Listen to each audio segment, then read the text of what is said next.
Alright guys, so today we're going to take a look at the brand new, actually not even released yet, KZZ1s. Now it looks like this pair is going to be available around the first part of June, and on AliExpress you can pick these up for around $34, where it looks like on Amazon you can pick them up for around $45 to $47. And I'll go ahead and tell you right now, if you want to spend $50 or less on a pair of truly wireless earbuds, you are not going to find a better sounding pair than these. But there are some drawbacks which we will definitely get into. But let's go ahead and check out some of the features and what it is you get inside the box. Now these are available in black and green. Today we're going to take a look at the green model.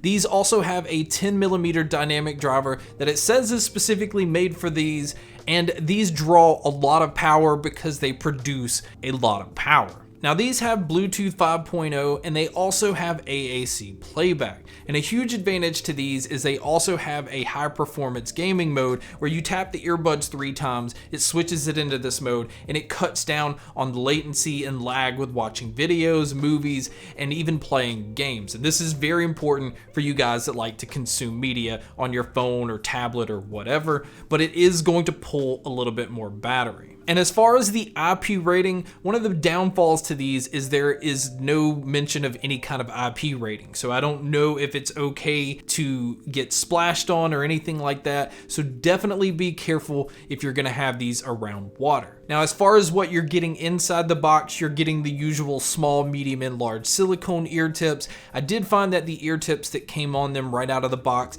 fit me fine, and I didn't need to go trying on any of the others. Now, another downfall to these is the charging cable. For some reason, they have included a micro USB cable instead of a USB-C. And again, we're in 2020, and I wish at this point micro USB just didn't exist. But speaking of the charging cable, the battery life is going to be the deal breaker for a lot of people. I've never seen battery life this low because on the earbuds individually, you're only going to get 2 hours of use. That'll be fine for a lot of people that just like to pop their earbuds in every now and then and listen 30 minutes to an hour, and again, 2 hours at max. But for you guys that like to listen for longer periods of time, 2 hours just isn't gonna cut it.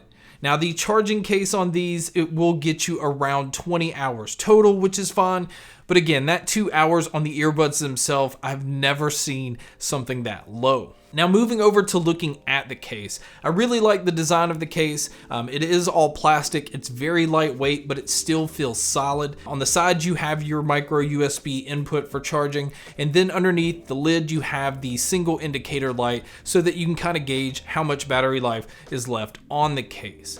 Now, moving over to looking at the earbuds, these are designed to look like IEMs, and in fact, they fit very well in my ears, and these are some of the most comfortable pairs that I've used. There's no discomfort. In fact, they fit so well in the ear that they don't stick out much, and it's actually kind of hard to get them out of your ear. They're kind of slippery in a way, but again, they're kind of flush with your ears, so there's nothing sticking out, so there's not a whole lot to grab onto. Now, as far as the controls on these, they do use touch controls, and they control everything but the volume. And that's another thing I would have liked to have seen done differently, because if you want to control your volume, you're either going to have to pull out your phone or summon your smart assistant, and I just prefer that everything be on the earbud itself. Now, for you guys that like to use your earbuds individually, you'll be happy to know that you can use either the left or the right. Now, as far as the microphones on here, I think that they do a pretty decent job during calls, but you guys can be a judge by listening to a test here. Alright guys, so here is a mic test using the KZZ1s. Again, I think they do a decent job, and as far as taking phone calls, this will definitely get the job done. And so now is a mic test with a crowd noise being played in the background, which you can hear here. And so this is what it would sound like if you were to take a call in public. So now let's talk about the sound, because I think the sound is what definitely saves these. You're getting some of the most dynamic sound, the most in-your-face sound that you can get, and there is so much bass impact that I was kind of surprised. And what really surprised me is the attention to the sub bass. So if you like to feel bass, if you like to have the illusion of like a subwoofer type feel but jammed in your ears, this is the pair you want to check out. It's some of the best bass that I've heard. But the huge plus is the mids and the treble do not get buried underneath that bass. Those are also pushed very forward. I had no issues with hearing vocalists. I had no issues with hearing instruments and hearing the detail in instruments. The treble is turned up to a point to where it sounds very detailed and crystal clear, and it balances so well with the bass. Now, when it comes to the sound stage and the sound imaging, it sounds like you're in a larger room, which is impressive because having that dynamic sound usually kind of closes that in.